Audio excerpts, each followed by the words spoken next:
Hello everybody and welcome back to RobinsTaste. Today I have 5 movies to talk about, and it's action and it's horror. Let's start off with Bad Milo. This is a movie about a guy who has a demon in his bowel system. I know, it's quite weird. So anytime he gets anxiety and panic attacks, he shits out a demon who goes on a killing rampage. Sounds like a trauma movie, but it's not. What I like about this movie is that the jokes are actually not all about shit and piss. It's more about just awkward situations, I guess. What I don't think the movie made too good, though, is that it could go a bit more extreme for me. I would love to have more gore and more like real horror elements to it. Most of the time we don't get to see the monster killing people. Instead we just had to assume that he kills people. Also, I think that the relationship between the main character and his monster are sometimes cute, but I wanted more of that stuff. Because like you can see on the cover here, the guy is cuddling together with his monster. That is one scene in the movie. I think I wanted more of a relationship between them, because they both hate each other and love each other in a way that I think is very important to pick up. However, I loved Peter Stormare in this movie, starring as this doctor who knows everything about shit demons, apparently. It's a lot of funny stuff in this movie, and it's entertaining, but I thought it could have been better if it had gone a bit more extreme. Still though, I like the movie, and it's sort of similar to Gremlins at times.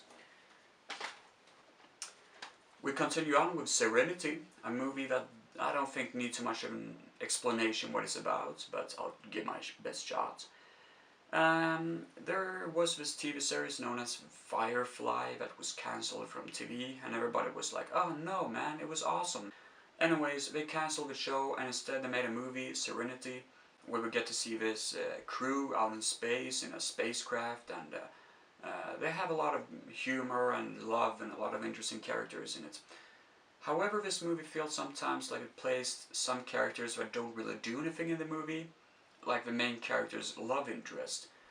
She doesn't do a single thing. I just think they had to place her in the movie because she was a part of a TV series or something.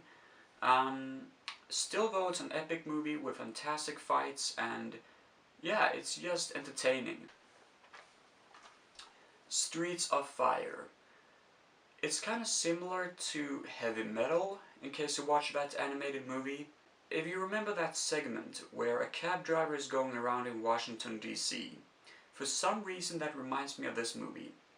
Mainly because in this film it's mostly taking place in the slums.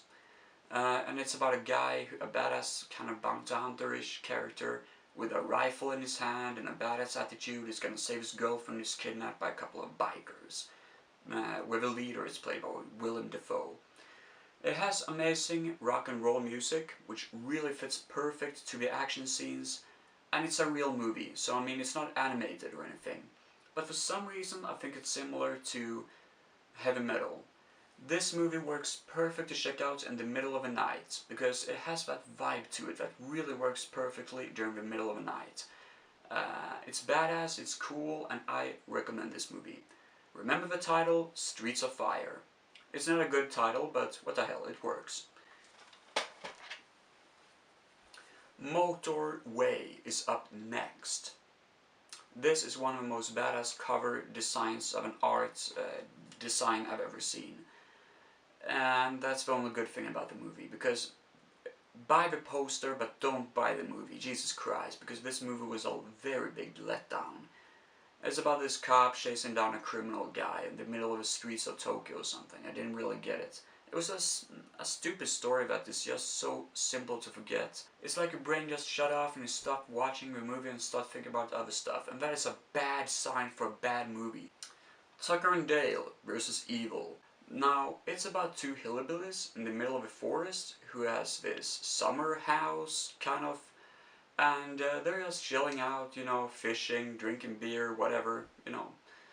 All of a sudden these kids get there, these college kids, who for some reason believe that they are killers and start chasing them down. And the poor guys have no idea what the hell is going on.